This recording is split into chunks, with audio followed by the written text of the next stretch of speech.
وسيئات أعمالنا من يهد الله فلا مضل له أشهد أن لا إله إلا الله وحده لا شريك له وأشهد أن محمدا عبده ورسوله أما بعد. Yang kami hormati ayahanda dosen kita semua, mata kuliah studi hadis Profesor Dr. Haji Endang Sutari, dan tak lupa yang kami hormati Bapak Ibu semua, rekan seluruh mahasiswa MPI 2023. Alhamdulillah kesempatan pagi hari ini kita bisa berkumpul kembali dalam perkuliahan. Insya Allah kami mengemban amanah untuk menyampaikan, mencoba untuk menggali terkait tentang perkembangan hadis. Ya, kami akan mencoba untuk mengutarakan terkait proses sejarah ya, munculnya hadis dari mulai kodifikasi sampai menjadi mushaf, bukan mushaf ya, hadis itu sendiri ditulis ya.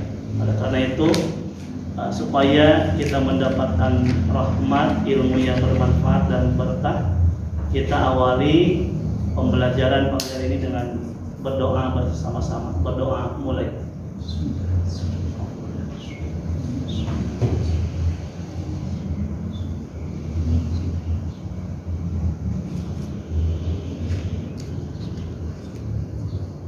Selesai. Pak Profesor izinkan kami ada 6 kelompok. Satu orang, Pak Fikri lagi sakit, ya bisa masuk sudah 2 minggu ini, baru beres dioperasi. Bapak Ibu, insya Allah saya akan menyampaikan sedikit terkait tentang yang melatar belakangi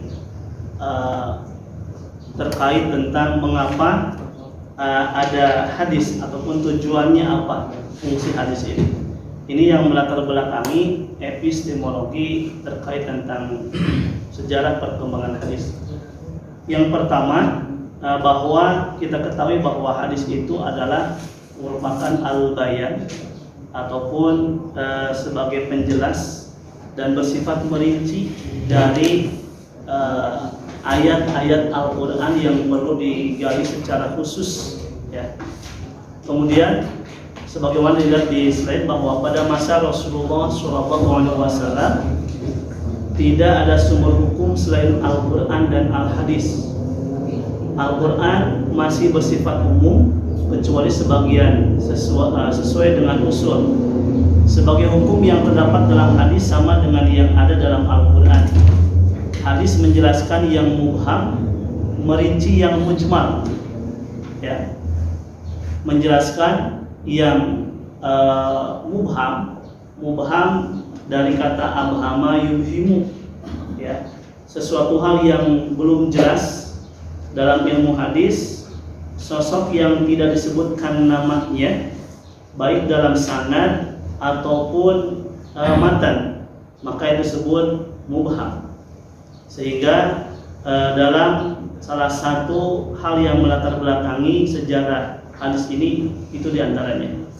Yang kedua tadi merinci yang mujmal, yakni lafaz yang kandungan maknanya masih global atau bersifat luas dan memerlukan perincian atau penjelasan dari pembuat mujmal atau syarah itu sendiri ya.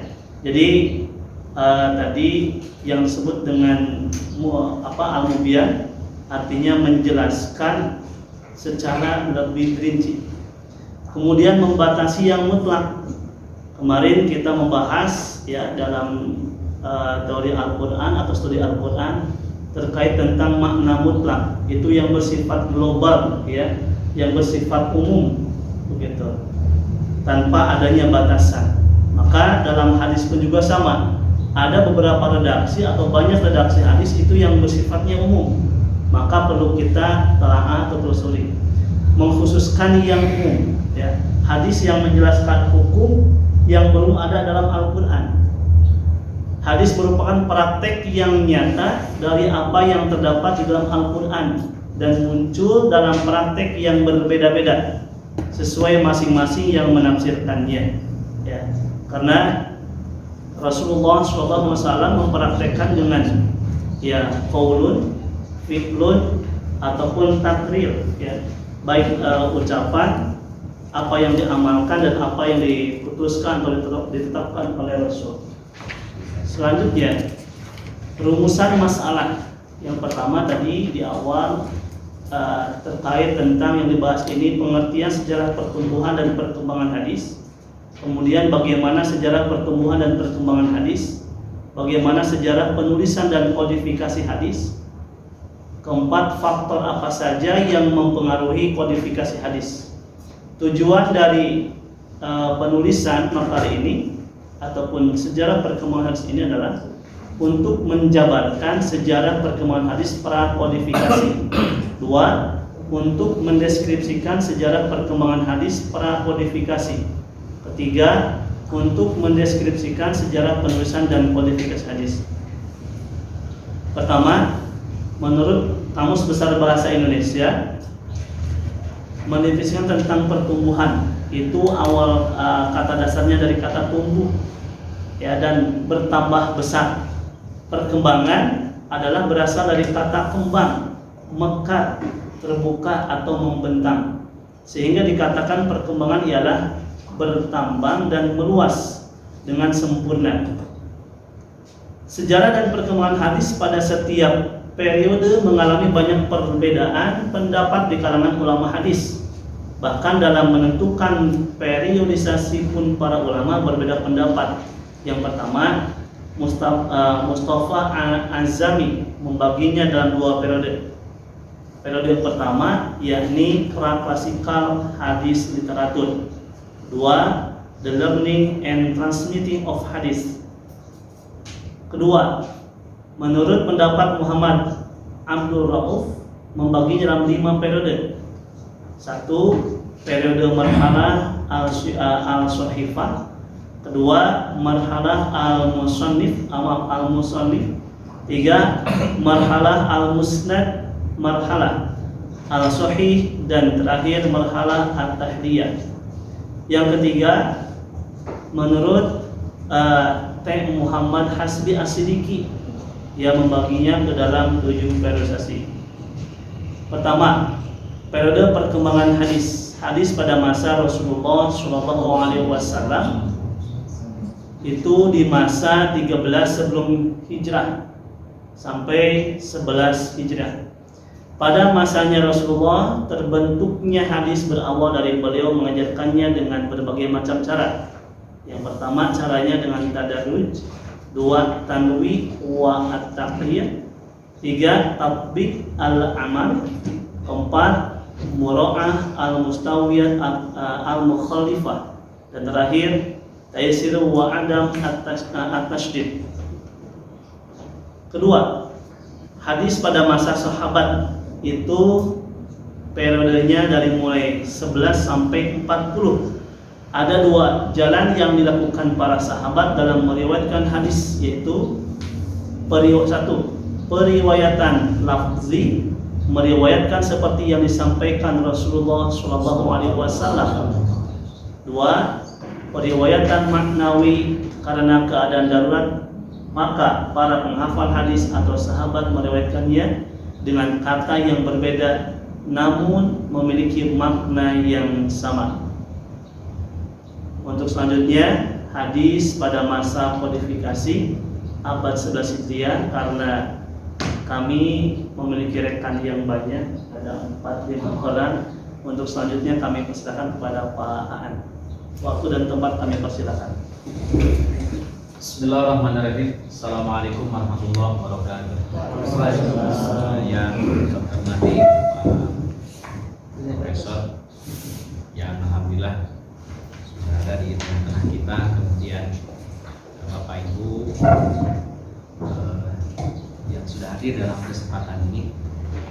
Marilah kita sama-sama mengaitkan dengan perkembangan hadis. Tadi sudah dipaparkan kaitan dengan marhalah ataupun tahapan atau tadarus dari perkembangan perkembangan hadis dari mulai awal. Selanjutnya adalah hadis pada masa kodifikasi abad kedua, abad 11 Hijriah.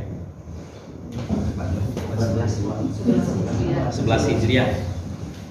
Yang pertama adalah tokohnya. Di antara tokoh-tokoh hadis yang masyhur dalam abad kedua Hijriah ialah Malik, kemudian Yahya Ibnu Sa'id al-Qattan, kemudian Waqi Ibnu al-Jarrah, Sufyan Tsauri, Ibnu Uyainah, kemudian Syu'bah Ibnu Hajjaj, Abdurrahman Ibnu Mahdi, kemudian Al-Auza'i, Al-Lais, Abu Hanifah, kemudian Asy-Syafi'i. Di antara kitab-kitabnya adalah di mana yang pertama kitab Al-Muwatta. Ini adalah susunan Imam Malik pada tahun 95 Hijriah sampai 179 Hijriah. Kemudian yang kedua Al-Maghazi wa As-Siyar. Siyar ya, susunan Muhammad Ibnu Ishaq, yaitu pada tahun 1500 Hijriah. Kemudian yang selanjutnya yang ketiga Al-Jami, susunan Abdul Rajab As-San'ani pada tahun 211 Hijriah.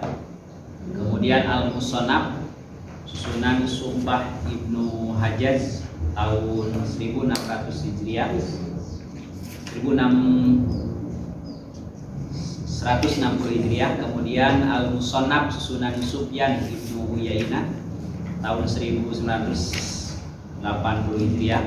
Kemudian Al-Musannaf, susunan Al-Lais Ibnu Sa'ad pada tahun 175 Hijriah. Kemudian Al-Musannaf, susunan Al-Auza'i tahun 150 Hijriah. Yang selanjutnya Al-Musannaf, susunan Al-Humaidi tahun 219 Hijriah. Kemudian Al-Maghazi An-Nabawiyah, sunan Muhammad Ibnu Waqid Al-Aslami tahun 130 sampai 207 Hijriah. Kemudian Al-Musnad, susunan Abu Hanifah 150 Hijriah. Kemudian Al-Musnad, susunan Zaid Ibnu Ali.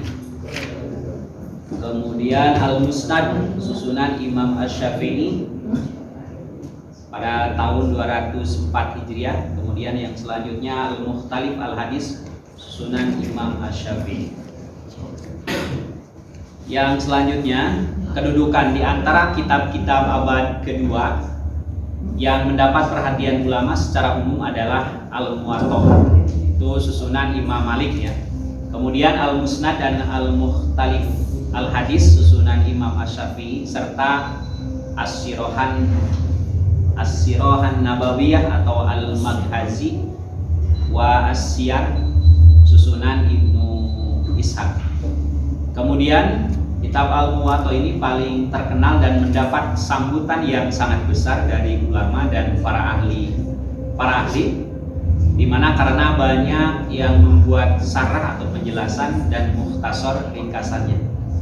Di mana kitab ini mengandung 1726 rangkaian khobar dari Nabi SAW, para sahabat, tabi'in.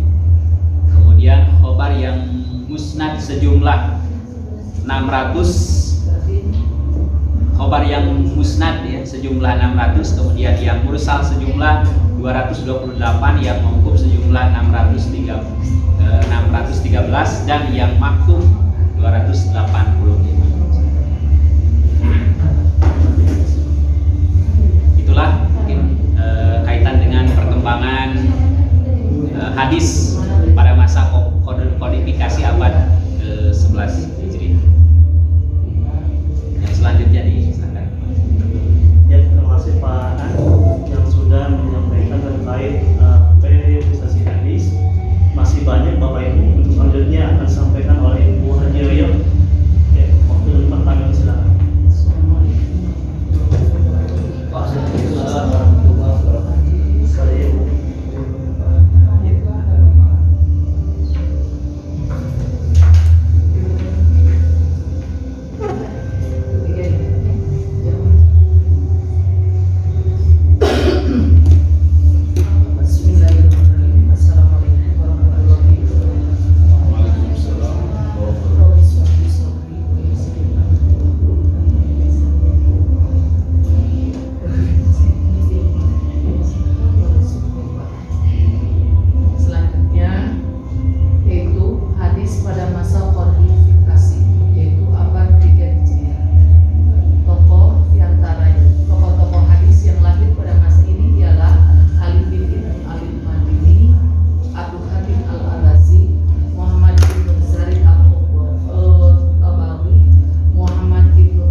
kitab ini dikumpulkan oleh para penghafal hadis berdasar kepada riwayat Yunus ibnu Abid dari Auto At-Talisi. Al-Musnad susunan Nu'aim ibnu Hamad. Al-Musnad susunan Abu Ya'la Al-Mansuri. Al-Musnad susunan Al-Humaydi. Al-Musnad susunan Ali Al-Madini. Al-Musnad susunan Abid ibnu Umair.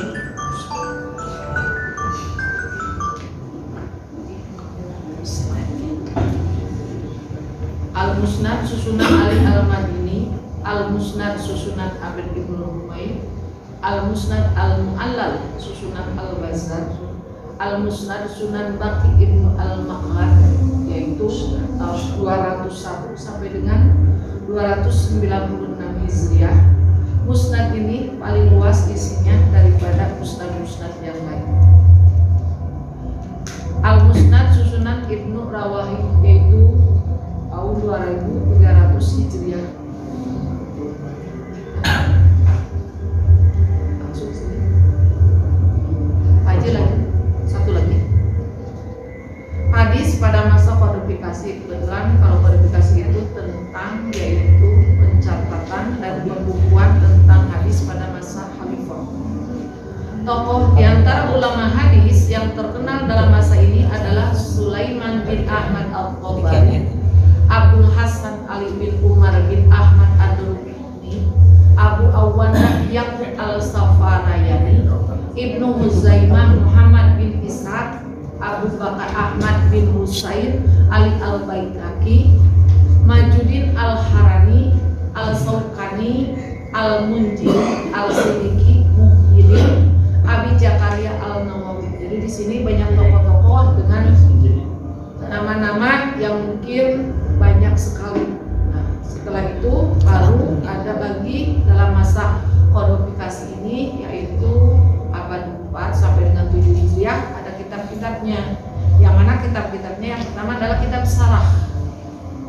Kitab sarah adalah kitab hadis yang memperjelas sarahnya. Jadi dalam hadis juga ada yang terlalu hadis, ada bulughul maram dan lain sebagainya, suka ada yaitu sarahnya biar lebih jelas. Setelah kitab terjemahan dan sarahnya, yaitu hadis yang memperjelas dan mengomentari hadis-hadis tertentu yang sudah tersusun dalam beberapa kitab hadis sebelumnya. Jadi mungkin ada di sana yang berjelas dan ada hadisnya. Yang kedua, kitab Mukhtarij ialah kitab hadis yang metode mengumpulkan hadisnya dengan cara mengambil hadis dari ulama tertentu lalu meriwayatkannya dengan sanad sendiri yang berbeda dari sanad ulama hadis tersebut. Yang ketiga, kitab Al-Qom ialah kitab hadis yang hanya memuat sebagian matan hadis tetapi sanadnya ditulis lengkap. Jadi tidak semuanya. Kitab Mustadrak ialah kitab yang memuat hadis-hadis yang memenuhi syarat-syarat Bukhari dan Muslim atau syarat salah satu dari keduanya. Akhir, kitab Jami ialah kitab yang memuat hadis-hadis yang telah termuat dalam kitab-kitab yang telah ada.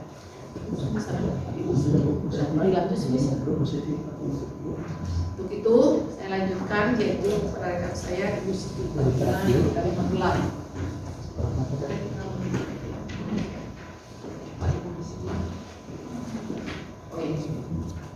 Bismillahirrahmanirrahim. Terima kasih atas kesempatannya. Saya akan melanjutkan sharing tentang hadis pada masa kodifikasi abad ke-4 sampai ke-7 Hijriah. Sudah. Nambah ku Bu Haji. Yang 7 sampai sekarang ya. Abad itu sampai sekarang. Melanjutkan.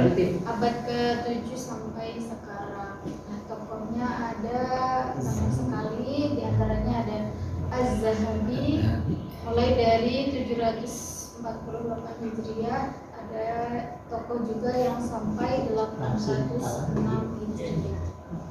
Kemudian kitabnya ada At-Targhib, yaitu susunan Al-Hafidz Abdul Azim Ibnu Abdul Al-Qawi Ibnu Abdullah Al-Mundhiri pada abad 656 Hijriah. Kemudian ada kitab Al-Jami' Baina As-Sahihain, susunan Ahmad ibnu Muhammad al-Qurtubi. Kitab ini terkenal dengan nama Ibnu Hujjah. Kitab yang ketiga ada Muntaqa al-Khabar fi al-Ahkam, susunan Majduddin Abdul Barakah Abdul As-Salam Ibnu Abdullah Ibnu Abi Al-Qasim Al-Harrani. Kemudian kitab selanjutnya ada Al-Mukhtarah, susunan Muhammad Ibnu Abdul Wahid Al-Maqdisi pada tahun 643 Hijriah, yang mentasbih hadis yang belum ditasbih oleh ulama-ulama sebelumnya. Kemudian ada kitab Riyadh As-Shalihin oleh Imam An-Nawawi. Kitab ini telah disyarahkan oleh Ibnu Ruslan As-Siddiqi dalam kitab Dalil Al-Falihin. Kemudian ada kitab Al-Arba'in oleh An-Nawawi dan telah disyarahkan oleh banyak ulama, di antaranya Ahmad Hijazi Al-Farrani dalam kitab Al-Majlis As-Saniyah ala Al-Arba'in An-Nawawiyah. Kitab yang disusun pada 8 Hijriah yaitu ada 2. Yang pertama Jami' Al-Masanid was Sunanal Hadis ila wa Misanad, susunan Al-Hafidz Ibnu Katsir. Kemudian ada kitab Al-Imam fi Ahadits Al-Ahkam yang disusun oleh Al-Imam Ibnu Daqiq Al-Aid pada tahun 792 Hijriah. Kemudian kitab ini telah disyarahkan oleh penulisnya dalam kitabnya Al-Imam. Kitab yang disusun pada tahun 10 Hijriah yaitu ada kitab Ilhaf Al-Khiyar bi Zawaid Al-Masanid Al-Ashraf, susunan Muhammad Ibnu Abu Bakar Al-Bawawi pada tahun 804 Hijriah.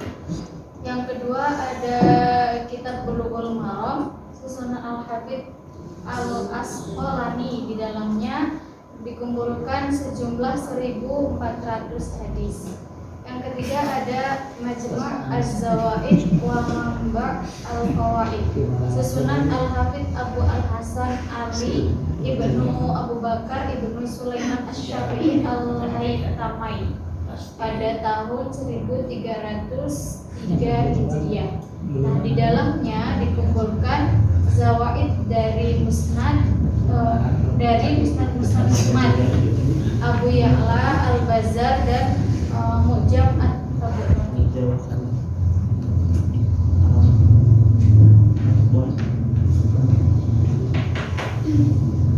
kasih kepada yang telah menyampaikan disambung bagaimana perkembangan pembukuan hadis pada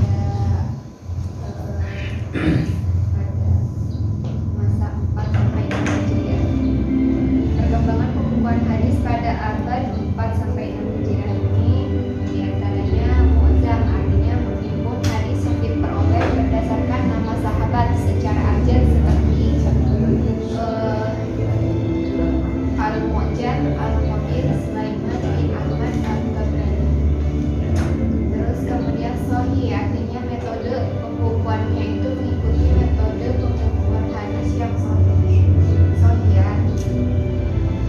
Bukhari Muslim yang hanya mengumpulkan hadis yang sahih saja menurut penulisannya seperti Sahih Ibnu Hibban Al-Ghazali dan lain-lain. Muhammad Hazbi As-Siddiq, sejarah dan pengantar ilmu hadis. Al-Mustadrak artinya menambah beberapa hadis sahih yang belum disebutkan dalam kitab Bukhari dan Muslim serta menurutnya telah memenuhi persyaratan keduanya, seperti Al-Mustadrak oleh Sahihain yang ditulis Abi Abdullah Al-Hakim An-Naisaburi. Kemudian Sunan, metode penulisannya seperti kitab Sunan abad sebelumnya, yaitu catatannya hadis-hadis tentang hukum seperti fikih dan kualitasnya meliputi sahih, hasan, dhaif serta muntakalmu al-darud. Sunan Ad-Daraqutni dan Sunan Al-Baihaqi. Kemudian syarah, yaitu penjelasan hadis baik yang berkaitan dengan dengan sanad atau matan, terutama maksud dan makna matan hadis atau pemecahannya jika terjadi kontradiksi dengan ayat atau dengan hadis lain, misalnya syarah Ma'ani al-Asar dan syarah Mushkil al-Asar yang ditulis oleh At-Tahawi. Kemudian mustakhraj, ada penghimpunan hadis yang mengeluarkan beberapa buah hadis dari sebuah hadis seperti yang diterima dari gurunya sendiri dengan menggunakan sanad sendiri, misalnya Mustadrak Abi Bakar al-Ismail ala Sahih Bukhari.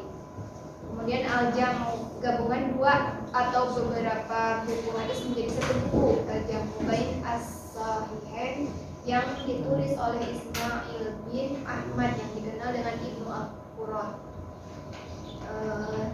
Al-Jamu Bain As-Sahihain ini ditulis Al-Husain bin Mas'ud Al-Baghawi, Ad-Razi As-Sahih dan Wa As-Sunan gabungan Sahih Al-Muwatta.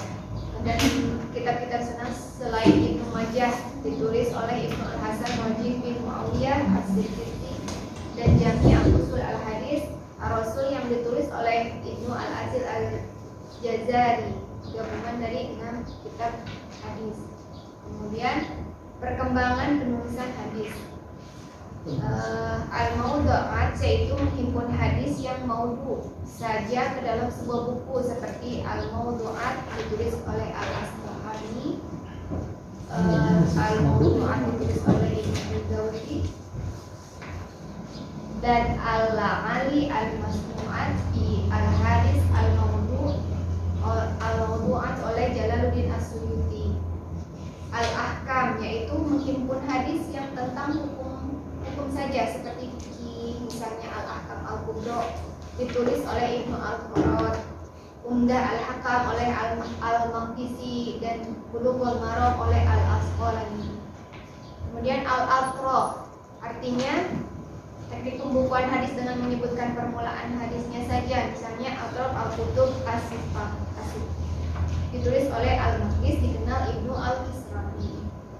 Tahrij yaitu seorang muhaddis yang mengeluarkan beberapa hadis yang ada di dalam buku hadis atau pada buku lain dengan menggunakan sanad sendiri atau ditelusuri sanad dan kualitasnya. Misal Irwa al-Ghalil fi Tahrij al-Hadis Manar al-Sabil oleh Nasiruddin al-Albani. Zawaid yaitu penggabungan beberapa kitab tertentu seperti Musnad dan Mu'jam ke beberapa buku induk hadis, misalnya Majma' al-Zawaid wa Manba' al-Qawaid ditulis oleh Al-Haytami. Zawaid diartikan mengumpulkan hadis-hadis yang tidak terdapat dalam kitab-kitab yang sebelumnya ke dalam sebuah kitab seperti Zawaid Ibnu Majah dan Zawaid As-Sunan Al-Kubra disusun oleh Al-Busri. Jawami atau Jami, sebuah kitab hadis yang menghimpun hadis-hadis Nabi secara mutlak seperti Al-Jami Al-Kabir yang dikenal dengan sebutan Jami Al-Jawami dan Al-Jami Asy-Syahir tulisan As-Suyuti. Kemudian terus selanjutnya dilanjutkan oleh Pak Panji.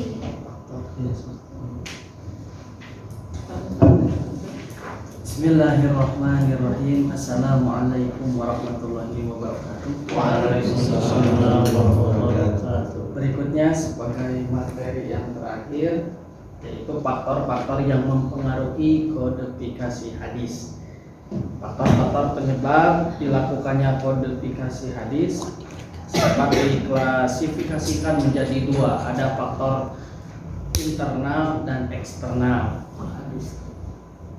Yang pertama itu muhadis, para muhadis.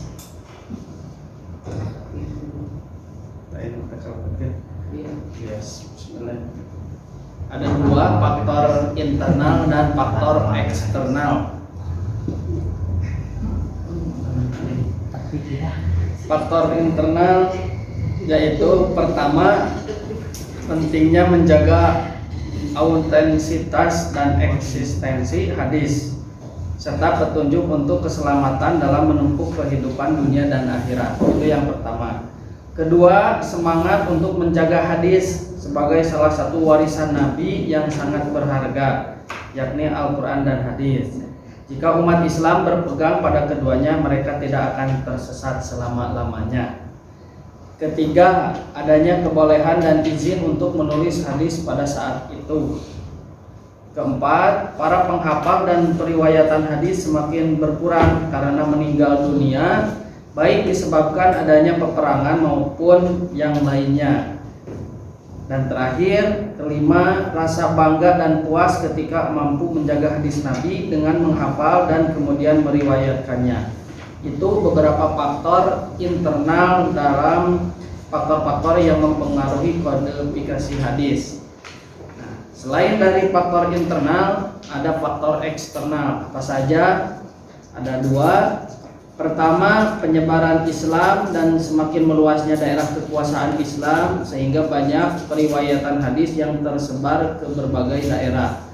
Kedua, munculnya dan meluasnya pemalsuan hadis yang disebabkan oleh perbedaan politik dan aliran.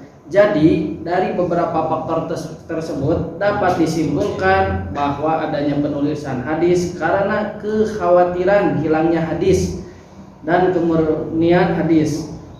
Kodifikasi hadis secara resmi dilanjutkan dengan pembukuan hadis yang dilakukan para penguasa Bani Umayyah dan para ulama. Selanjutnya, Syihab Az-Zuhri tahun 9 sampai 124 Hijriah mulai melaksanakan pembukuan hadis sekaligus dilakukan usaha penyeleksian hadis yang makbul dan mardud dengan metode sanad dan isnad. Kemudian pembukuan hadis dilanjutkan secara lebih teliti oleh imam ahli hadis seperti Bukhari, Muslim, Tirmidzi, Nasa'i, Abu Dawud, Ibnu Majah dan lain-lain. Dari mereka kita kenal dengan kutubus sittah, yaitu Sahih Al-Bukhari, Sahih Muslim, Sunan An-Nasa'i, Abu Dawud, Ibnu Majah. Demikian yang dapat saya sampaikan. Itulah faktor-faktor yang mempengaruhi kodifikasi hadis. Hatur nuhun. Assalamualaikum warahmatullahi wabarakatuh. Terima kasih pada seluruh teman-teman rekan-rekan semua yang sudah mencoba untuk membacakan atau mengutarakan terkait proses kodifikasi hadis dari mulai perkembangan hadis, bertumbuh dan berkembangnya hadis sehingga menjadi suatu buku atau mushaf hadis, dari mulai masa ke masa. Mudah-mudahan bisa tercerahkan, sekalipun mungkin banyak sekali kekurangan yang ada di kelompok kami semuanya. Adapun benarnya dari Allah Subhanahu wa taala, terlepas kekurangan, kealpaan, terbatas dari kebodohan, kefakiran kami semua, mohon maaf yang sebesar-besarnya. Untuk selanjutnya mungkin ada yang perlu dikomunikasikan, diperbaiki, berupa pertanyaan yang sifatnya konstruktif. Bapak Ibu kami persilakan. Satu ya, tiga dulu Ustaz. Dua orang lima ya. Tiga. Melengkapi katanya. Oh, Ibu Rona enggak. Tiga. Salah. Terima kasih untuk penjelasannya ya, sangat membantu untuk pengetahuan kami mengenai sejarah hadis. Mungkin ada beberapa hal yang masih saya penasaran ya. Setelah tadi dijelaskan tentang sejarah hadis dari abad ke abad, apakah ada karakteristik tertentu dari setiap abad? Kemudian dari kalaupun ada karakteristik tertentu, apakah ada karena berbicara tentang historis berarti pasti Bapak ada background yang mempengaruhi perbedaan hadis. Mungkin penjelasan kami. Terima kasih. Sama-sama. Yang lain, Mangga? Ada mau pilih ya? Oh, Pak Diki. Yang pertanyaannya Tiga. Adakah sejarah dalam perkembangan ilmu hadis masalah-masalah? Karena kalau melihat sejarah pembukuan Al-Quran pun sangat alot gitu ya. Masalah misalkan di sejarah pembukaan Al-Quran itu kan terjadi pada masa kekhalifahan Abu Bakar Siddiq ya, atas saran dari Umar bin Khattab. Nah di sana kan tidak langsung diterima oleh Abu Bakar Siddiq dengan proses yang lama ya. Abu Bakar juga memikirkannya sangat berkali-kali karena beliau memikirkan di zaman Nabi tidak ada yang namanya pembukuan Al-Quran, sehingga realisasinya di zaman Utsman itu ya. Nah, apakah dalam perkembangan atau pembukaan hadis seperti itu ada ceritanya dan sejarahnya? Itu mungkin yang saya pertanyakan. Antum a'lamu. Satu. Nomor 1. 2 orang. Ya, sekarang Assalamualaikum warahmatullahi wabarakatuh.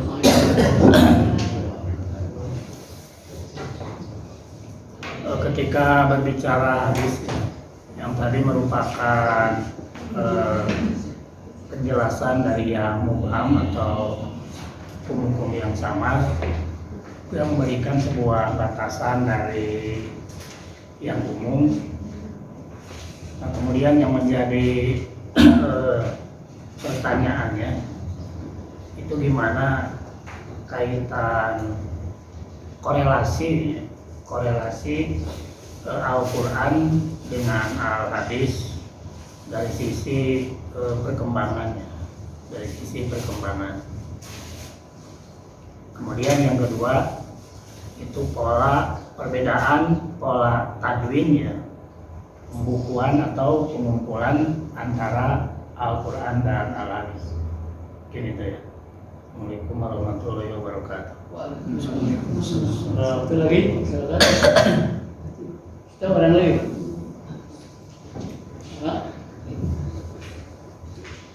Satu ya. Enggak.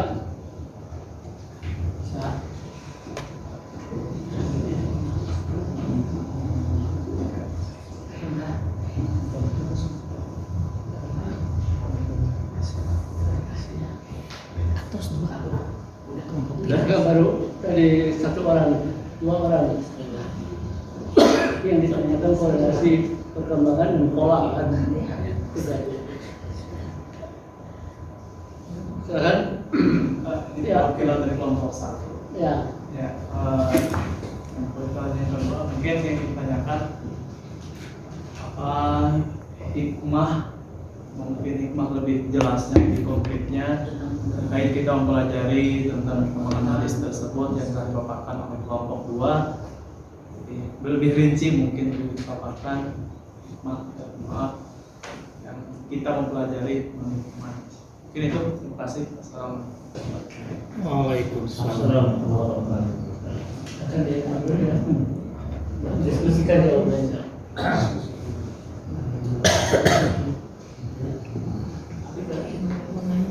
Bismillahirrahmanirrahim. Alhamdulillah. Tentu di sini mencoba berikhtiar untuk menjawab sekalipun mungkin jawabannya tidak memuaskan, tidak maksimal. Ya. Untuk pertanyaan dari diskusikan dulu ya. Didiskusikan dulu. Ada absen kan? Enggak. Oh, enggak. Oh.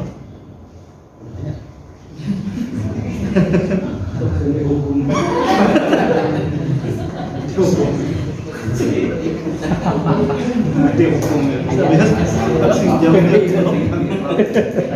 Disetrap.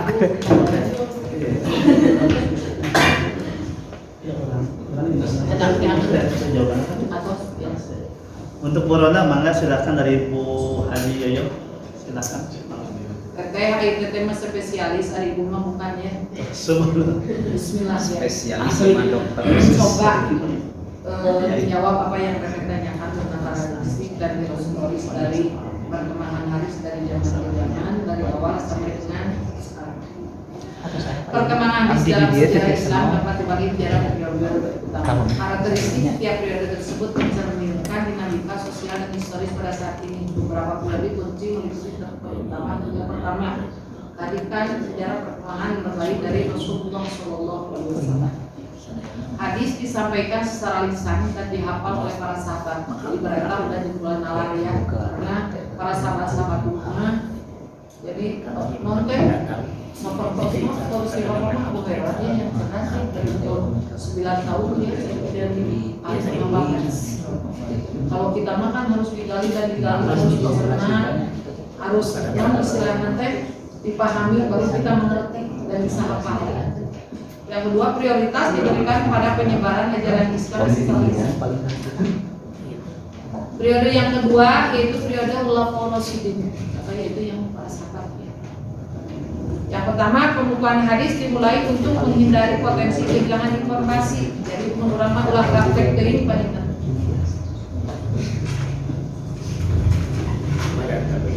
Bapak kada diulangi dari abdi, pengen Bapak. Ulangi dari nanti anak dengan Bu Bapak. Bapak Profes kebetulan mau sanes menjawab manawi biasa ya gini Pak. Anu awal terona tentang masalah perkembangan hadis dari zaman ke zaman, dari awal perkembangan hadis sampai dengan zaman modern.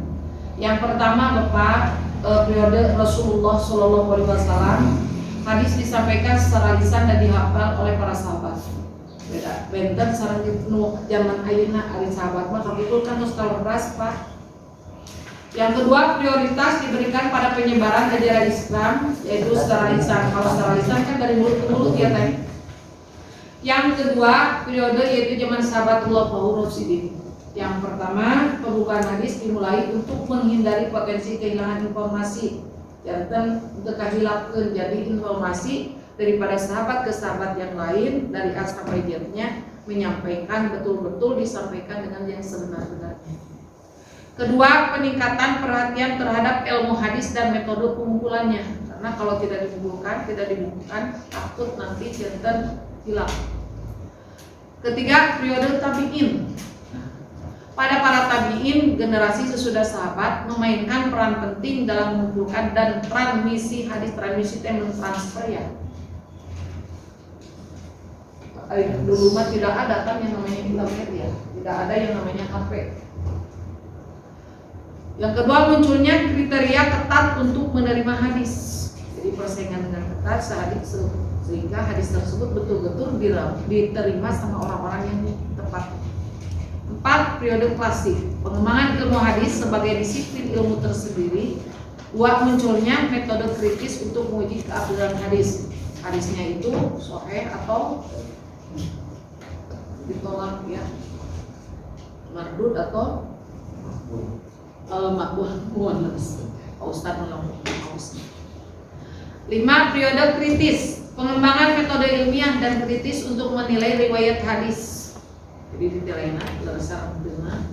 2. Munculnya kritik terhadap sanad atau rantai, yaitu rantai perawi dan matan atau teks hadis. Al-akhir, periode modern sampai sekarang lebih banyak penelitian akademis dan kritik terhadap hadis. Dan hadisnya penginten Robi Dewi atau Nabi sanadnya mungkin dan lain sebagainya. Penggunaan pendekatan historis dan ilmiah untuk memahami konteks hadis. Dalam setiap periode, perubahan sosial, politik, dan kultural berkontribusi pada perkembangan hadis, metode pengumpulan dan validasi hadis. Dan ditinggali antara hadis sahih dan tidak sahihnya mungkin berdasarkan pakar-pakar yang ahli dalam bidang hadis. Mungkin itu aja jawaban tadi. Mudah-mudahan jawaban yang lain lebih menguatkan. Terima kasih. Sekian. Assalamualaikum warahmatullahi wabarakatuh. Assalamualaikum warahmatullahi wabarakatuh.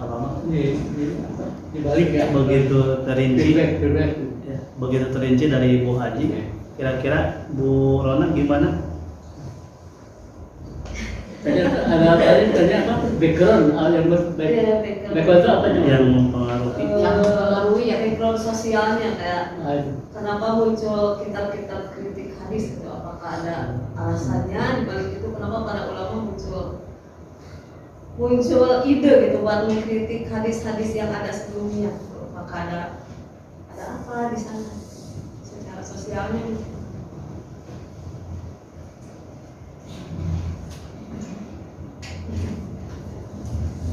Gimana tuh? Jadi itu yang karakteris itu periode apa perkembangan keseluruhan? Periode. Kalau tadi kan dijelasannya per abad ya, Pak. Nah, harapannya itu per abadnya gitu. Jadi kalau periode kritik hadis berarti dari abad berapa sampai berapa? Tidak per abad, dari abad ke abad. Iya, dari abad. Ada 47 kan, berarti itu bukan per abad itu. Kalau 47 berapa abad? 4, 5, 6, 7, 3 abad kan? Lalu apa 7 sampai sekarang ya, berarti banyak abad itu. Periode kelima ini. Gimana penjelasannya itu karakteristik periode itu? Yang 7 nggak dikutip ya? Yang 7 baiknya dikutip, mengapa nggak dikutip dalam itu? Mereka aja budayanya pakai yang 7 periode, tapi periodenya nggak dikutip. Ada nggak Periode kutipan periode yang 7? Nah itu bisa disebutkan karakteristik dan latar belakang. Coba tadi ya, masa Nabi itu masa apa? Tadi yang 7 ya Pak. Masa Khulafaur Rasyidin itu masa apa? Masa Tabi'in itu masa apa? Lalu masa apa ya? Abad 23 itu masa apa? Abad 47 sampai apa? 7 sekarang ya. Itu ada asrnya. Coba kalau kita sebut ya, asrul wahyi wa taqwin, asrul tasabbuti wal iqlal min ar-riwayat, asrul intishar riwayat ila amsar, asrul kitabati wa tadwin, asrul takhrij wa asrul tadlid wa tasqi wa tankih, asrul tahzib wa tartib wal istidrak wal jam', asrul syarhi wal jam'i wa takhrij wal bakhti anil zawaid. Itu yang 7 periode itu ada. Nah itu kalau kita bisa menyebutkan itu karakteristiknya. Nah, hanya paling latar belakangnya penawan gitu. Nah, gitu ya. Ya nanti ya. Kemudian 7 periodenya kan sudah sebutannya bunyi periode itu menurut Pak Hasbi itu bisa menunjukkan apa? Karakteristik itu. Bahwanya masa Nabi asrul wahyu wa taqwin, masa turunnya wahyu dan pembentukan masyarakat Islam. Jadi hadis itu menjadi pedoman untuk membayan Al-Quran dan membentuk masyarakat Islam gitu. Bisa gitu kan? Apa latar belakangnya? Sebab Nabi waktu itu sedang menjadi Rasul kan gitu. Latar belakang. Mengapa zaman kolaborasi tersebut wal iqlali minal riwayat, memantapkan hadis sebagai apa? Satri dan menyedikitkan riwayat. Mengapa gitu? Itu Pak ada latar belakang. Yang itu ya nanti dikembangkan. Baik yang kedua. Untuk yang kedua dari Pak Adi. Dari kelompok 1 ya, kelompok 3 ya. Pak Adi tadi silakan Pak. Bismillahirrahmanirrahim. Tadi yang ditanyakan adalah kaitan dengan adakah masalah dalam kodifikasi hadis. Yang perkembangan apa kodifikasi? Kodifikasi. Kodifikasi pembukuannya itu. Boleh dengan perkembangannya. Sekadar. Baik, kalau melihat dari pengertian bahwa kodifikasi itu adalah mengumpulkan atau menyusun ya. Di mana di sini secara tadi melihat definisi bahwa kodifikasi itu adalah penulisan atau pembukaan hadis dari Nabi SAW secara resmi berdasar di mana di sini perintah dari khalifah ya. Kalau melihat dari tadi di masa khalifah Umar bin Abdul Aziz atau ini khalifah ke-8 dari Bani Umayyah yang kemudian ditindaklanjuti oleh para ulama di berbagai daerah hingga pada masa berikutnya hadis terbukukan dalam kitab hadis.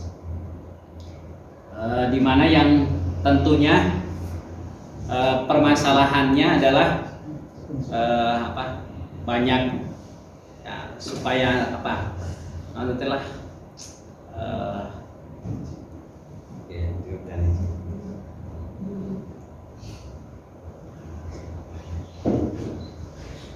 karena banyak para sahabat juga tentunya hafalan-hafalan para sahabat itu kan yang banyak yang meninggal, termasuk kan yang meninggal karena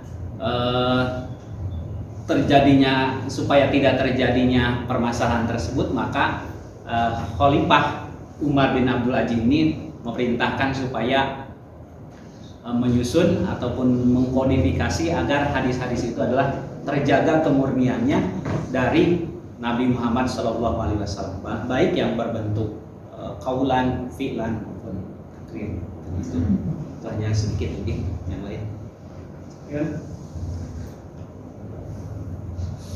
Jadi gimana? Mudah-mudahan bisa tidak. Jadi tidak ada masalah, ya tidak seperti Al-Quran, tidak ada masalah gitu.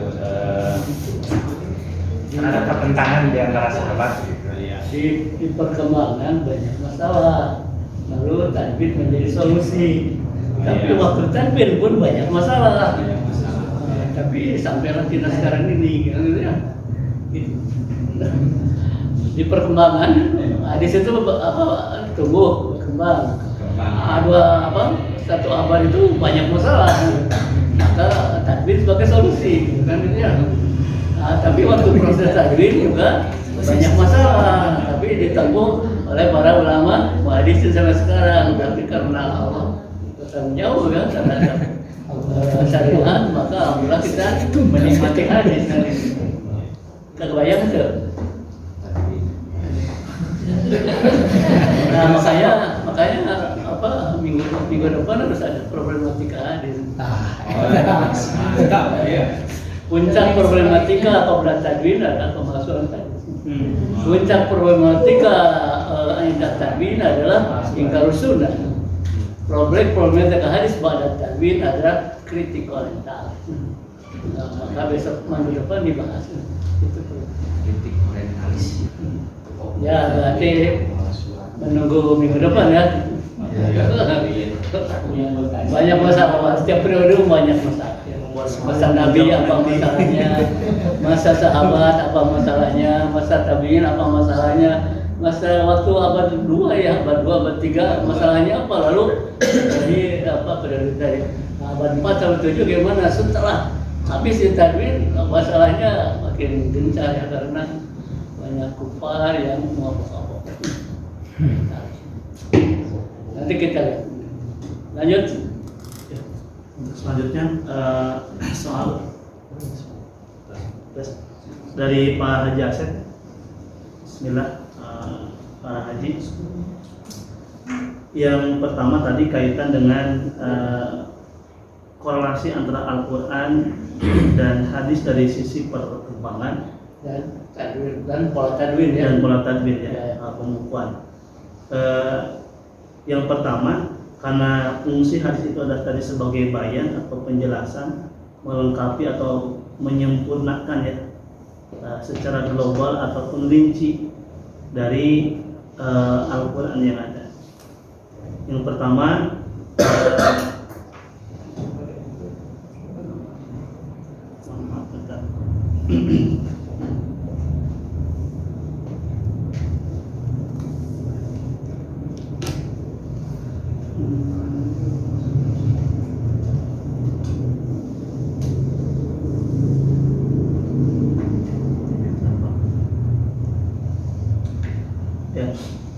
karena Al-Quran harus memiliki hubungan yang erat ya, dan perkembangannya saling melengkapi beberapa aspek korelasi keterkaitan antara Al-Quran dan hadis, yakni melibatkan satu, pengungkapan ajaran Al-Quran bahwa Al-Quran adalah sebagai wahyu langsung dari Allah Subhanahu wa taala kepada Nabi Muhammad SAW.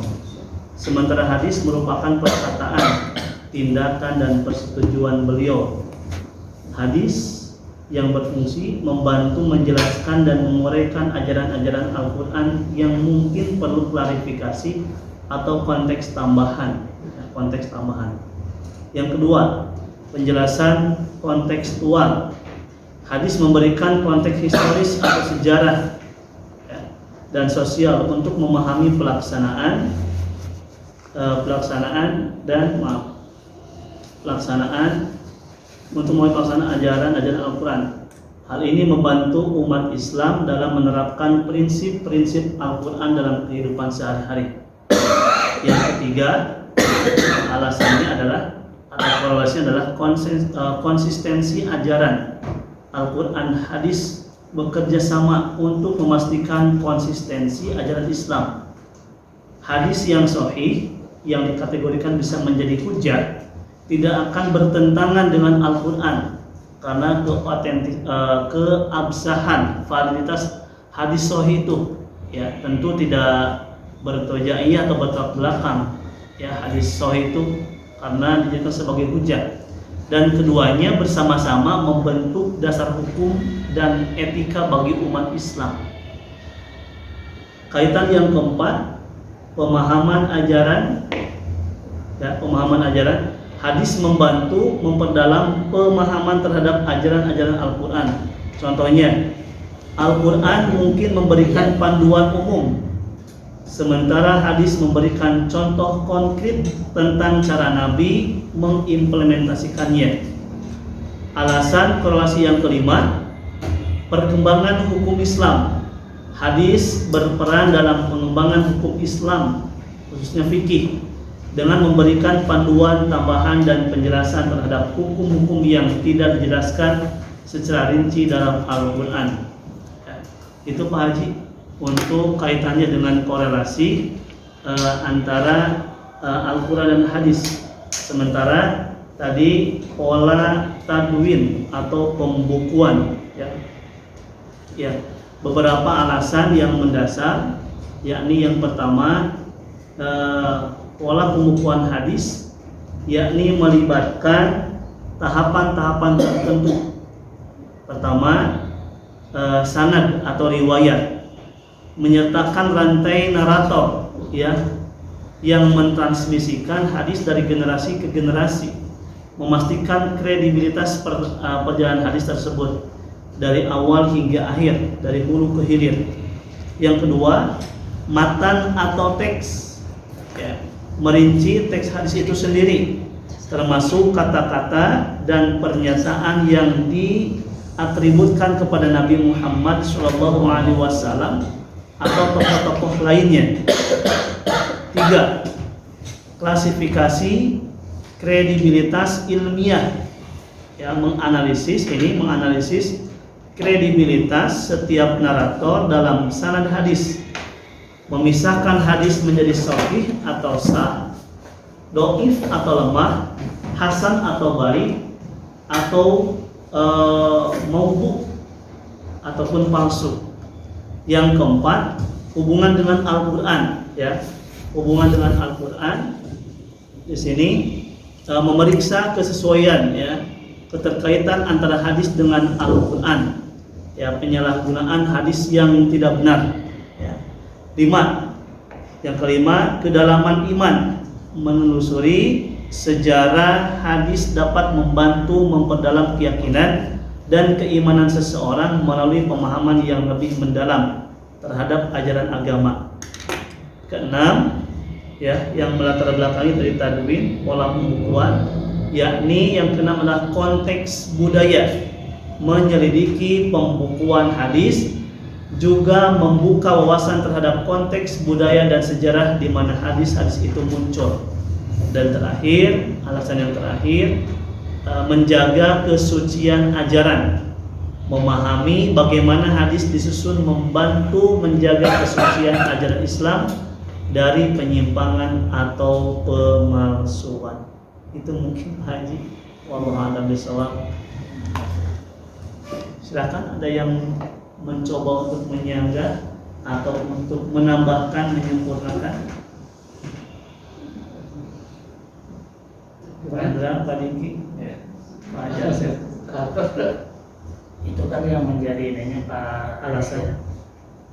Kan kalau lihat dari ayat Al-Quran, wa ma yantiqu wa illa wahyu, di substansinya hadis dengan Al-Quran itu sama-sama wahyu, sehingga tadi kan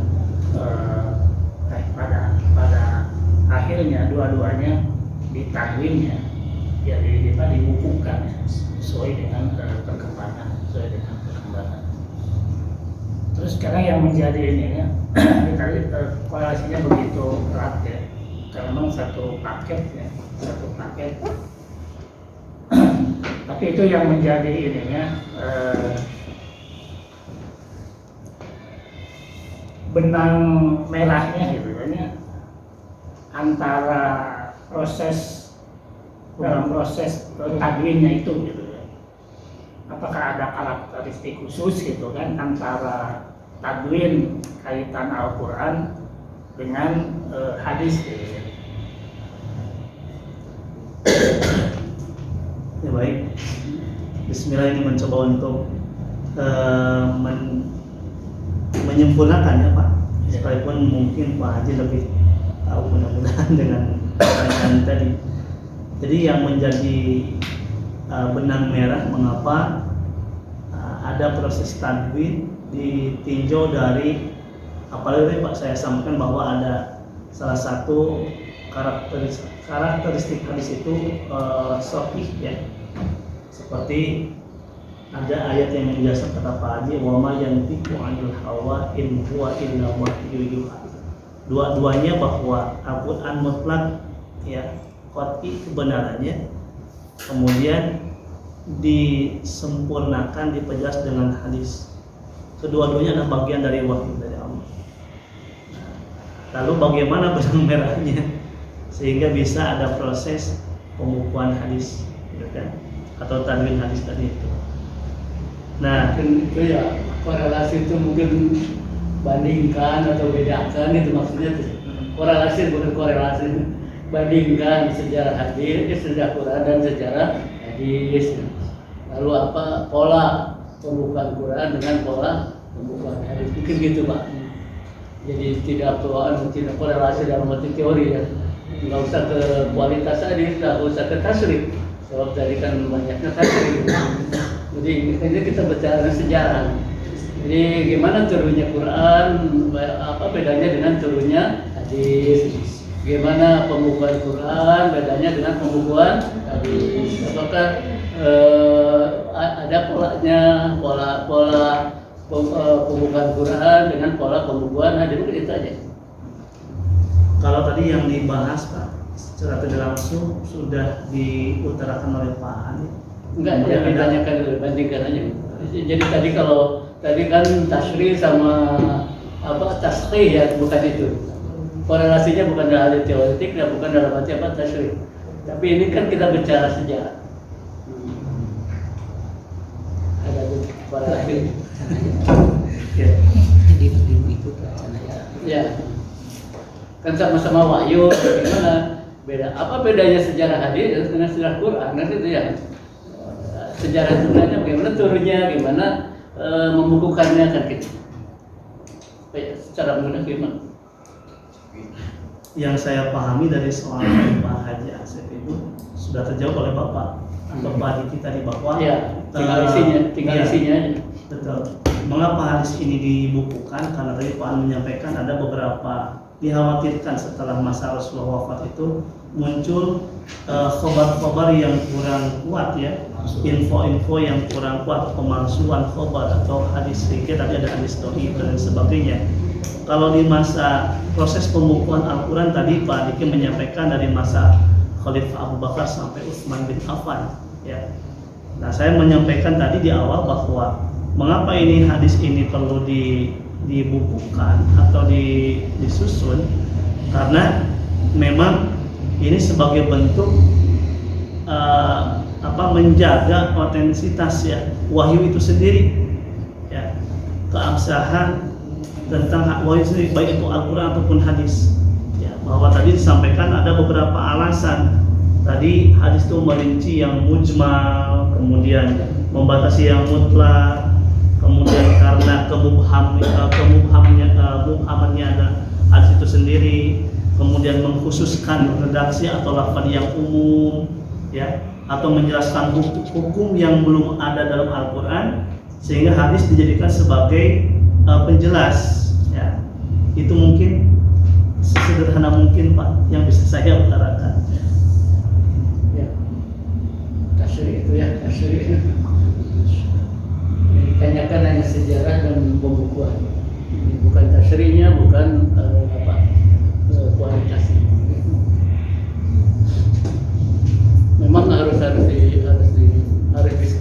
secara mudah riwayatul Quran sama riwayatul hadis. Dan kita kan jelas sekali. Dirayatul Quran sama dirayatul hadis. Tapi yang sekarang dibaca itu riwayat tarikhul Quran, tarikhul hadis. Tapi ini dibandingkan dengan tarikhul hadis. Ada dua komponen. Pertama atwarul hadis, lalu tadwinul hadis. Perkembangan hadis dan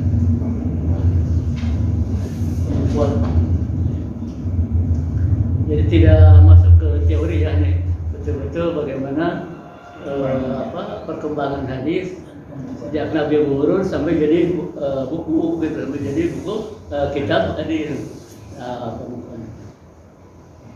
Tanyakan ada nggak itu polanya ya, polanya. Baik, yang terakhir ya silakan. Hikmah dari pertemuan hadis Pak Panji. Coba.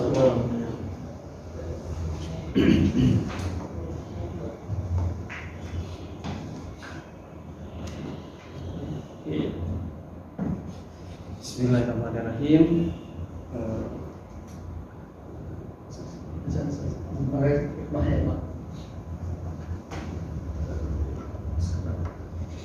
Hikmahnya perkembangannya apa pembukaan?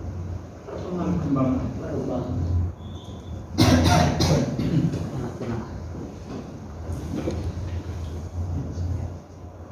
Di antaranya mempelajari perkembangan pembukuan hadis memiliki beberapa hikmah, antara lain satu dari aspek pemahaman agama, di antaranya mengetahui cara pembukuan hadis membantu memahami ajaran Islam secara lebih mendalam dan kontekstual.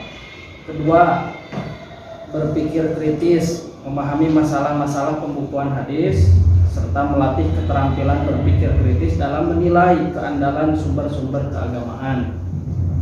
Dan yang ketiga, sebagai warisan intelektual, mempelajari sejarah pembukaan hadis adalah memahami warisan intelektual umat Islam dan peran pentingnya dalam pengembangan ilmu hadis. Dan yang keempat, melawan ekstremisme. Pembelajaran ini dapat pembelajaran ini dapat membantu melawan interpretasi ekstrem dan penyalahgunaan hadis yang tidak benar. Mungkin itu beberapa hikmah dalam mempelajari perkembangan pembukuan hadis. Masih ada apa? Ilham?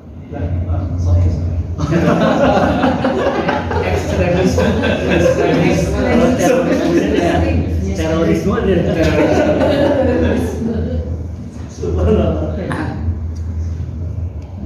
Baik, maka kesimpulannya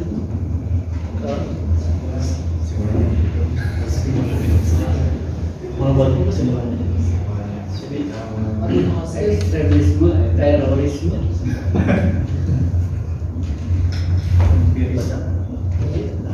Bismillahirrahmanirrahim. Kesimpulan dari pembahasan di atas dapat disimpulkan bahwa sejarah yang membahas hadis dari masa awal kemunculannya sampai masa kodifikasi bahkan sampai saat ini masih saja menjadi perbedaan di kalangan para ulama. Berbicara tentang sejarah hadis pada awal kemunculannya pada masa Rasulullah SAW, yaitu tanggal 13 sebelum Hijriah sampai 11 Hijriah, Rasulullah adalah pelopor pertama mengerjakannya kepada para sahabat. Kemudian masuk pada masa sahabat 11 Hijriah sampai 40 Hijriah. Setelah Rasulullah SAW wafat, maka para sahabat meneruskan untuk mengajarkan hadis sampai ke berbagai daerah. Namun para sahabat menyampaikan hadis dengan menggunakan dua metode. Pertama, meriwayatkan secara lafaz. Kedua, meriwayatkan secara maknawi. Kemudian masuk pada masa tabi'in 41 Hijriah sampai akhir abad 1 Hijriah. Semakin meluasnya Islam, maka hadis bisa sampai kepada para tabi'in. Pada masa tabi'in kemudian muncullah pemalsuan hadis karena dipelopori oleh konflik politik. Selanjutnya hadis pada masa kodifikasi yaitu abad 11 Hijriah atas perintah Khalifah Umar Abdul Aziz dari dinasti Umayyah Khalifah ke-8 melalui gubernur Madinah pada saat itu. yang sedang dipimpin oleh Abu Bakar bin Muhammad bin Abu Ammar bin Hazm. Selanjutnya masuk pada masa pemurnian dan penyebutan hadis, yaitu pada 3 Hijriah, abad 3 Hijriah. Pada masa ini terjadilah seleksi hadis yang ketat, sehingga terjadilah pemisahan antara hadis marfu, mauquf dan maqfu. Pada pemerintahannya Khalifah Al-Ma'mun sampai Khalifah Al-Muqtadir dari Bani Abbasiyah. Selanjutnya hadis pada masa pemeliharaan dan penerbitan, yaitu pada abad 4 sampai dengan pertengahan abad 7 Hijriah. Setelah didewankan pada abad 3 Hijriah, para ulama hadis untuk membukukan hadis yang belum dibukukan sebelumnya. Kemudian terakhir pada pensarahan dan pembahasan, yaitu pertengahan abad 7 Hijriah sampai sekarang. Dan pada masa ini para ulama hadis mempelajari, memahami dan mengembangkannya. Nah, demikian, sekian. Assalamualaikum warahmatullahi Waalaikumsalam warahmatullahi wabarakatuh. Bapak Ibu itu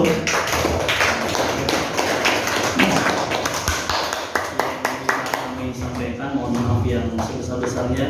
Tentu banyak kekurangan, kelupaan dari penyampaian. Mudah-mudahan bisa memaafkan Bapak Ibu semua ya, dan Pak dosen bisa menyempurnakan, melengkapi dari kekurangan yang ada pada diri kami.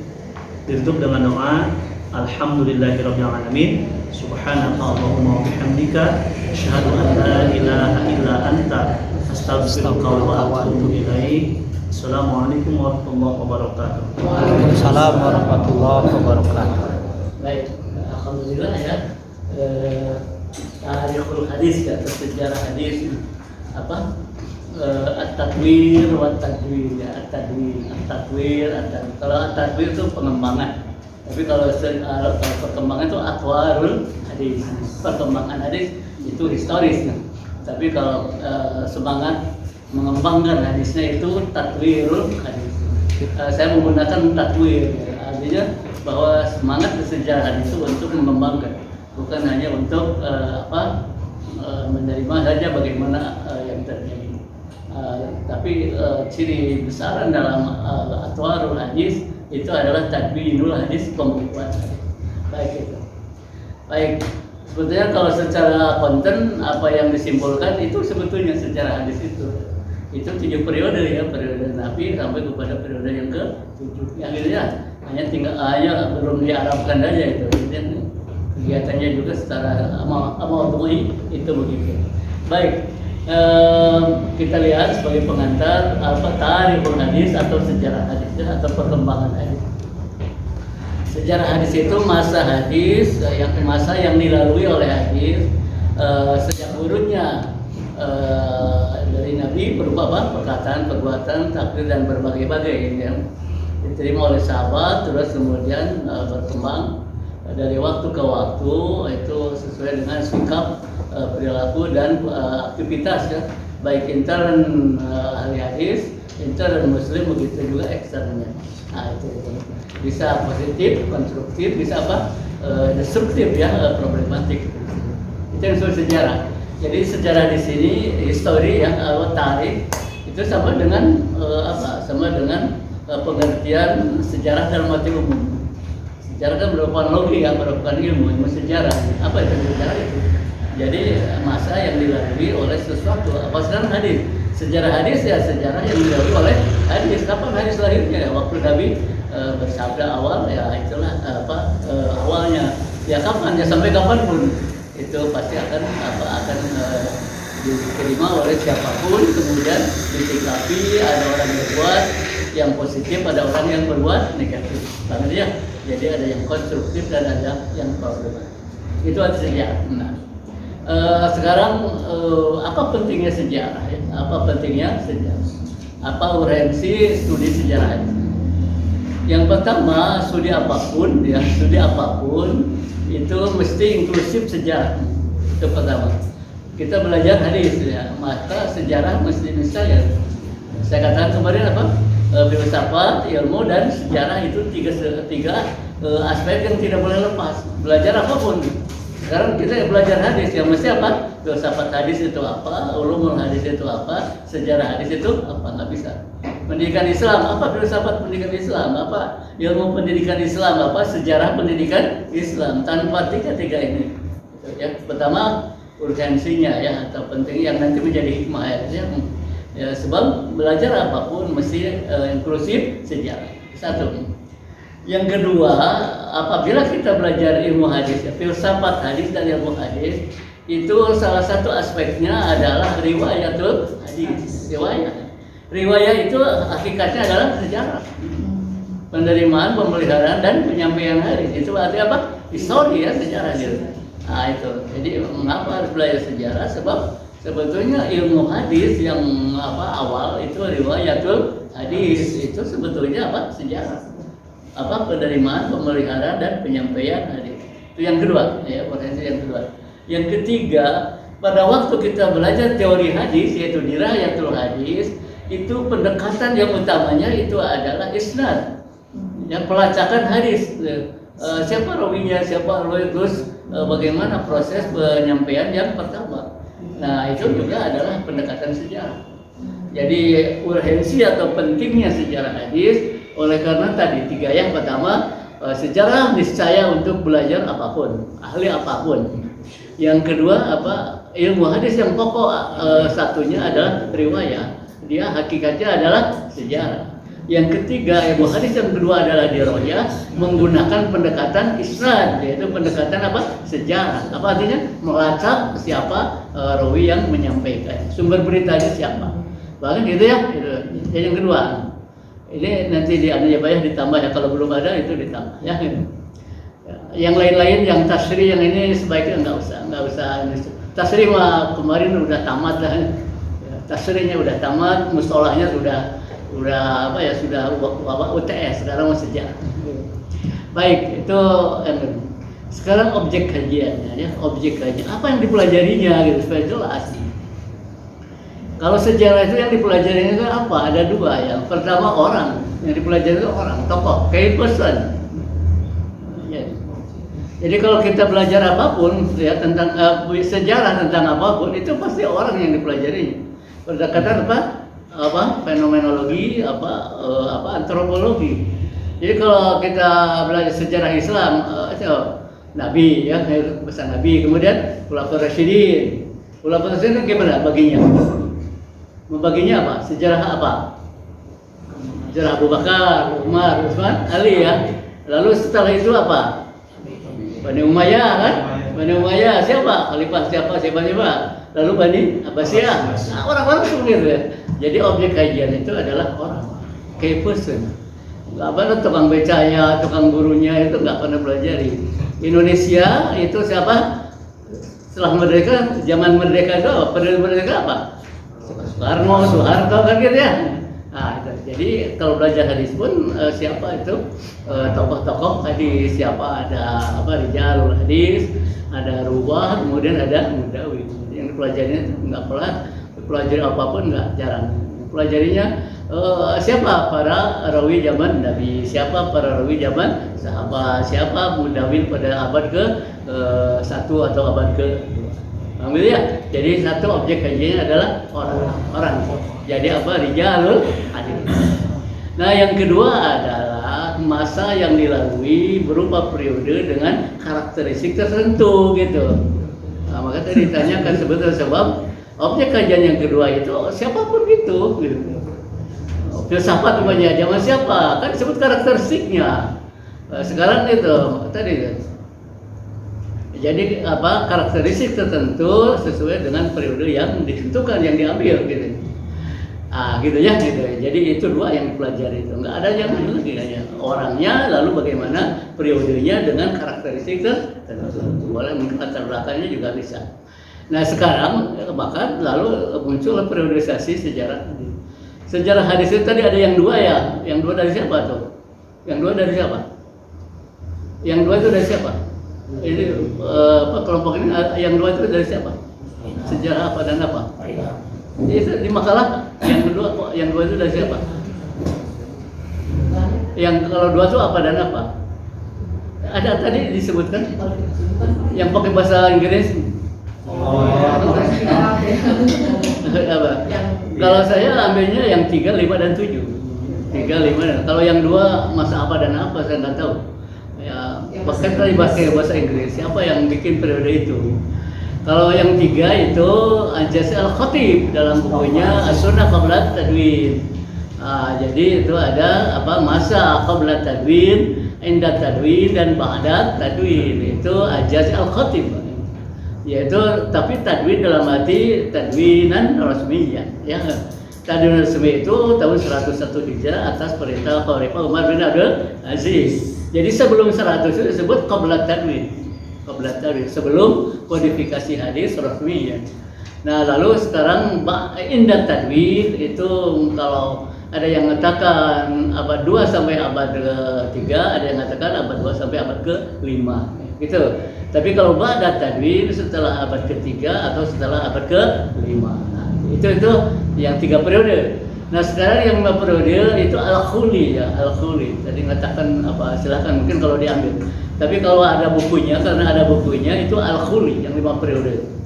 Ya, al-khuli. Lihat dalam Tarikh Funun al-Hadis, Tarikh Funun al-Hadis, al-khuli. Nah, itu tapi kelihatannya kalau dibanding yang 7 saya bacanya dari Pak Hasbi, saya belum melihat sumbernya, itu yang membagi kepada 7 periode. Yang tadi disimpulan itu yang 7 periode. Ya, periode 1 itu masa Nabi sama 23 tahun. Asrul Wahyi wa Takwin, ya, Asrul Wahyi wa Takwin. Jadi itu karakteristik periodenya, periode masa turunnya wahyu, Quran dan hadis, gitu kan? Takwin, pembentukan masyarakat Islam. Jadi karakteristik dan latar belakang bisa kita bahas dengan judul itu. Jadi hadis pada masa itu adalah sebagai bagian dari wahyu dan sebagai dasar untuk membentuk masyarakat Islam. Kita bisa bicara panjang lebar. Yang kedua berapa tahun? 11 sampai 29, 40 berarti 29 tahun. Asru masa Khulafaur Rasyidin, ya siapa? Abu Bakar, Umar, Utsman, Ali. Ya itu ya 12 sampai tahun 40. Asru kitab Asrul tasabbut wal iqlali minar riwayah. Tasabbut itu artinya memantapkan ya. Tapi wal iqlal, tapi menyedikitkan riwayat. Memantapkan riwayat sebagai dasar tasrih, tapi menyedikitkan riwayat. Itu pasti bagaimana kondisinya ya begitu itu. Pasti ada latar belakangnya mengapa. Pertama memantapkan hadis sebagai dasar tasrih itu peninggalan Nabi. Yang kedua, tapi mengapa menyedikitkan riwayat? Itu pasti ada latar belakangnya. Mengapa begitu ya sejarahnya? Lalu setelah itu 41 sampai 100 itu masa tabi'in boleh dikatakan atau sahabat kecil dan tabi'in itu asru intisyar riwayah ilal amsar. Masa menyebarnya hadis ke pelosok-pelosok. Yaitu Islam waktu itu yang dari Mekah Madinah itu ke utara, ke selatan, kemudian ke barat dan sampai sudah ke Afrika ya, dari Maroko sampai Maroke itu Islam sudah masuk. Ya, sebab kerajaan Tidore itu berdiri pada waktu itu. Nah, itu ya pada masa itu. Itu intisyar riwayah hilal amsar. Nah, sekarang pada abad kedua tahun 101 Hijriah itu adalah asru kitabah wa tadwin, masa penulisan dan pembukuan secara resmi. Tapi itu hanya sampai 100 tahun, itu masa awal-awal pembukuan ya, pembukuan dan penulisan hadis secara resmi. Nah, abad ketiga yaitu tajrid wa tashih wa tanqih. Yaitu menseleksi ya dan kemudian membukukan secara maksimal. Itu sampai abad ke-3 sampai dengan abad ke-3. Itu masalahnya siapa? Bukhari, Muslim, Daud, Tirmidzi, Nasai, Ibnu Majah, itu semuanya di situ itu. Nah, sekarang tadi ada ba'da tadwin itu yang mengatakan abad ke-4, yaitu setelah periode tadi. Yaitu Asrul tahzib, tartib, wal istidrak, wal jama'. Ya, abad ke-4. Ada yang mengatakan itu ba'da tadwin atau juga inda tadwin lanjutan ya. Sampai tahun 500. Ya, tahun 500 itu. Itu kalau inda tadwin lanjutan hanya sampai tahun 500 saja. Tapi kalau ba'da tadwin itu wasa itu adalah sampai tahun abad ke-7 yaitu 656 Hijriah. Jatuhnya Baghdad oleh siapa? Oleh Hulakokan. Ya, itu jatuhnya Baghdad. Bani Abbasiyah 656 Hijriah. Ya, 656 Hijriah sampai abad 7 tadi yang dimaksud, abad 7 itu sering disebut ba'da tadwin. Nah, ba'da tadwin kelanjutannya yaitu dari abad 7 sampai sekarang, yaitu apa? Asrul syarhi wal jami wa takhrij wal baksi aniz zawaid, mensyarah, menghimpun, kemudian apa? Mentakhrij dan membahas sesuai dengan zawaid yang tambahan-tambahan. Baik, itu jadi saya tanyakan apa dua ya, apa karakteristik, yang kedua apa latar belakang di situ itu aja, pidato kan aja itu salah gitu, masalah hanya isinya jangan apa, datanya harus benar ya, maka bacalah rinciannya. Oke gitu. Jadi tadi itu sebenarnya itu aja sebetulnya gitu ya. Simpulannya kan itu, mengapa isinya tidak begitu secara spesifik. Baik, itu priorisasi. Nah sekarang periode-periodenya itu. Jadi sekarang qabla tadwin itu perkembangan. Sering disebutnya atwarul hadis atau perkembangan tatwirul hadis, masa Nabi, sahabat dan tabi'in. Qabla tadwin, tapi qabla tadwin, qabla resmi, sering atwarul itu di situ. Ya, 3 periode pertama itu atwarul hadis, perkembangan masa Nabi. Saya kira di sini udah betul ya, jadi Nabi menyampaikan hadis, mewurudkan hadis terima oleh sahabat, kemudian lebih berkurang mereka menyampaikan secara lisan, ada juga yang menyampaikan kepada yang lain, kemudian juga ada yang mencatatnya secara ini. Tadi ditanya itu yang tanyakan, apa bedanya turunnya Quran itu kan mudah saja. Turunnya Quran adalah dari Allah kepada Jibril kepada Muhammad kan itu ya. Turunnya hadis ya Nabi omong ya itu turun hadis. Wurud hadis apa ya Nabi itu. Maka dikatakan majelis Nabi itu disebut majelis ilmu, majelis hadis. Nabi di rumah, Nabi di masjid, Nabi di pasar, Nabi perang itu apa? Majelis ilmu, majelis hadis. Itu wurudnya hadis itu gitu. Tidak kesini ini saya mau wurudkan, enggak ada gitu. Enggak ada yang diurut hadis begitu. Sebab di mana Nabi ada, di mana Nabi berbuat, di mana Nabi bicara, benar Nabi berapapun 11 aspek itu adalah wurudnya hadis. Ambil ya, itu bedanya harus begitu. Gimana nusuk kalau nusuk coba. Allah, Mahmud, Baitul Ma'mur, kemudian apa? Jibril, saut dan suara dan itu kemudian apa? Sampai kepada Nabi. Nah, itu nuzul. Nah, sekarang bagaimana riwayat selanjutnya? Kalau Al-Qur'an apa? Kalau Al-Qur'an ada? Sudah dikonteskan belum itu? Dari Nabi kepada siapa?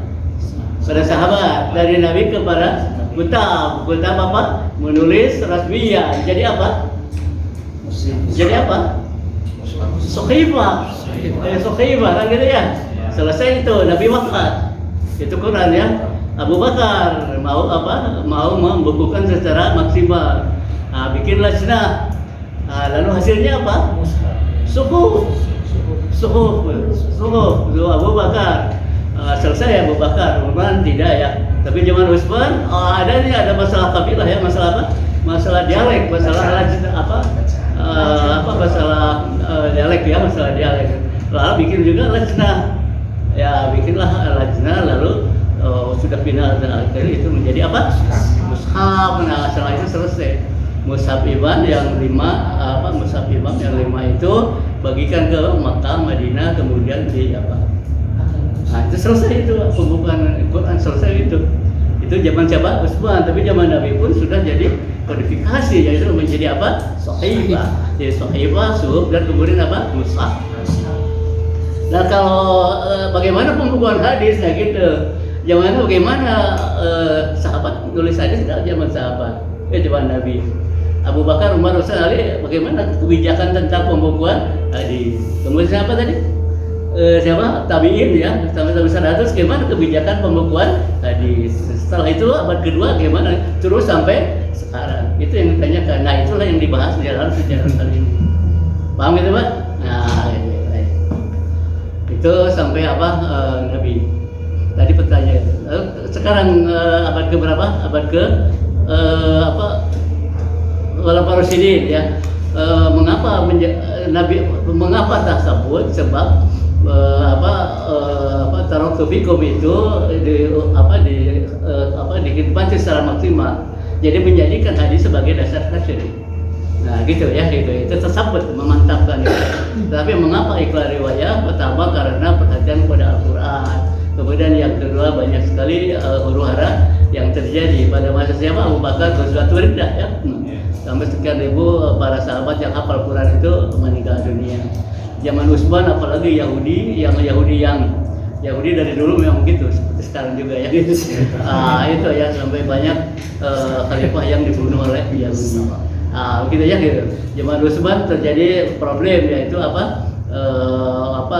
dugaan terjadi pemilik sistem. Zaman Ali apalagi konflik antara Ali sama Muawiyah, jadi perang sipil. Nah itulah alasan yang mengapa keraminan riwayat menyedikitkan riwayat. Jadi itu pada waktu. Nah setelah itu habis ini kemudian sipil tahkim kemudian daulah Islam kepada Bani Umayyah di Syam ya. Di Syam, Madinah sudah tidak lagi. Nah dari Khalifah Umar bin Aziz itu yang ke-8 itu terjadi problem-problem sebelumnya adalah intisyarul riwayat dalam Syam. Ya jadi Bani Umayyah itu menyebarkan Islam ke pelosok-pelosok itu. Sampai ke seluruh Afrika, kemudian sampai Asia juga, kemudian ke Asia Tenggara dan sebagainya. Jadi hadis menyebar keluar dibawa oleh para sahabat, para tabi'in. Kemudian ada murid-murid yang melacak ya, reklam untuk melacak hadis itu kemana-kemana. Nah itu maksud intisar riwayat dalam Sahih itu begitu, karena sahabat datang bertabligh, kemudian jadi gubernur, jadi panglima perang, tapi juga banyak murid-muridnya yang mencari hadis kemana-mana. Ada yang ke barat, ada yang ke utara, dan itu sulit insya simpulannya ada dua. Pertama adalah muncul yang positifnya adalah muncullah bendaharawan hadis. Muncullah bendaharawan hadis. Jadi secara personal para sahabat baik besar maupun kecil jelas itu karena mengajarkan hadis. Jadi mengapa diketahui Abu Hurairah, Aisyah dan sebagainya sebagai bendahara hadis itu pada masa itu, pada usia senjanya beliau itu. Nah, yang kedua muncullah pusat-pusat kajian hadis. Kota-kota yang di mana Islam itu berkembang, di situ menjadi pusat kajian hadis. Makkah, Madinah pasti, ya kemudian Syam, kemudian semua kota-kota itu menjadi pusat kajian hadis. Gitu, itu yang positifnya. Tapi yang negatifnya karena hadis itu begitu mudah, bebas dan sebagainya, terjadilah pemalsuan hadis yang akan dibahas besok. Baik itu sekarang asal kita bati-bati tadwin ya, indah tadwin ya. Itu periode keempat asal kita bati-bati tadwin, yaitu dicirikan dengan instruksi tadwin pada masa Khalifah Umar bin Abdul Aziz. Faktor yang mendorongnya itu yang tidak ada ya. Tadi ada hanya 3 ya, internal dan eksternal. Kalau saya biasa tidak pakai internal eksternal. Coba cari tulisan saya menyebutnya 7 faktor yang mendorong tadwin hadis. Ya. Pertama karena banyak ahli hadis yang meninggal karena tadi proses tadi. Ya, apalagi terjadi peperangan ya. Jadi sangat deras meninggalnya ahli hadis. Yang kedua terjadi sebagai solusi dari pemalsuan hadis. Jadi itu yang kedua. Yang ketiga tidak ada hambatan untuk campurnya Quran dengan hadis. Katanya zaman sahabat dan zaman Nabi tidak ada pembukaan hadis karena takut campur dengan Al-Quran. Sekarang tidak ada lagi. Yang keempat karena kepandaian tulis baca di kalangan umat Islam sudah tidak ada masalah. Kalau zaman Nabi dan sahabat problem ya, 17 orang yang bisa nulis zaman Nabi itu ya. Kalau zaman sahabat juga masih kurang itu. Yang kelima karena perkembangan ilmu, di mana buku-buku sejak filsafat itu waktu itu sudah diterjemahkan ke dalam bahasa Arab. Nah sekarang Islam itu mana? Islam itu Quran dan hadis. Al-Quran jelas, tapi mengapa hadis tidak ada? Nah itu dorongan faktor yang mendorong tadwin hadis. Nah gitu ya. Dan yang terakhir itu yang internal tadi itu gini. Faktor internal Muslim yang terkenal sahabat itu ahli hafal daya hafalnya yang tinggi, daya pahamnya yang maksimal itu dari waktu ke waktu itu karena faktor internal itu keimanan dan sebagainya, begitu juga eksternal dengan situasi kehidupannya makin kompleks, maka tidak bisa dipertahankan lagi. Al-Quran itu dengan memelihara dan menghafal dengan menulis, maka hadis pun dihafal dan ditulis. Ya, tujuh ya Pak ya. Nah, itu harus. Nah, sekarang tadi tanyakan tujuannya apa, hikmahnya itu apa? Itu belum ada juga ya. Hikmah yang pertama itu adalah memelihara syariat. Jadi ini tujuan atau hikmah yang utama itu adalah memelihara syariat. Jadi ini kepentingan siapa? Kepentingan Allah, kepentingan Rasulullah, kepentingan Islam. Ya, inna nahnu nazzalna dzikra wa inna lahu lahafidun. Jadi ini memang itu sudah sunnatullah. Jadi mengapa Quran hadis dibukukan? Ini sunnatullah. Itu kepentingan Allah untuk memelihara syariat, memelihara Islam. Quran dipelihara dengan pembukuan, maka hadis pun dipelihara dengan pembukuan. Gitu. Itu satu. Yang kedua untuk kepentingan umat. Ya, kalau kita cari Quran, lihat mushaf, lihat hadis gimana? Kan nggak ada gimana orang menunggu orang yang hafal kan sulit. Nah itu aja. Dua ya Pak ya, hikmahnya, tujuan dan hikmahnya itu. Pertama Islam terpelihara dengan itu hafalan ini. Yang kedua untuk kepentingan amaliyah syariah itu praktisnya.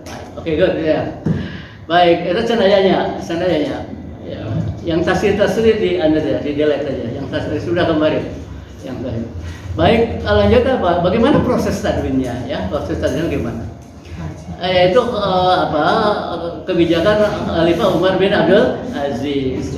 Coba instruksinya apa? Instruksinya apa?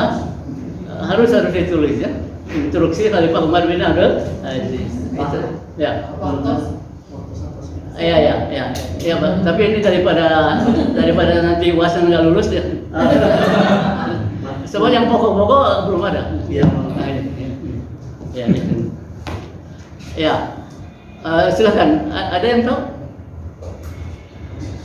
Perintah tadwin. Kita nyebut tadwin, tapi perintahnya nggak ada di sini. SK. Ya, ya. So tadi telat ya 20 menit ya, 20 menit kita baru mulai. Saya minta 20 menit aja gantian ini saya. Ya, apa?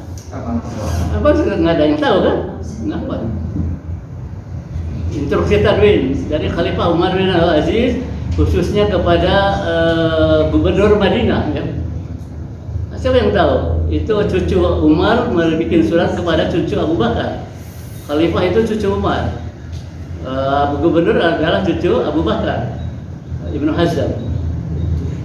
Baik, nanti catat. Uzur makana min hadis Rasul faktubhu. Ya. Telitilah hadis lalu tulis. Itu instruksi yang pertama. Poin yang pertama. Unzur itu apa? Teliti. Jadi hadis itu diteliti dulu. Unzur makana min hadis Rasul faktubhu. Baru apa? Tulis. Teliti dulu baru tulis. Satu. Yang kedua apa alasannya? Fa in yakhiftu durusal ulama wa dhahabal ulama. Aku takut bahwa nanti hadis akan hilang dengan wafatnya para ulama ahli hadis. Itu alasannya. Nah, itu ya gitu ya. Nah. Pegangannya apa? Pegangannya apa? Wala taqbal illa min hadis Rasul. Jangan kau terima selain hadis Rasul, maka harus yang makbul. Jangan yang mardud. Wala taqbal illa min hadis Rasul. Itu pegangannya. Setelah itu gimana? Wala tafshul ilma wala tajlisu.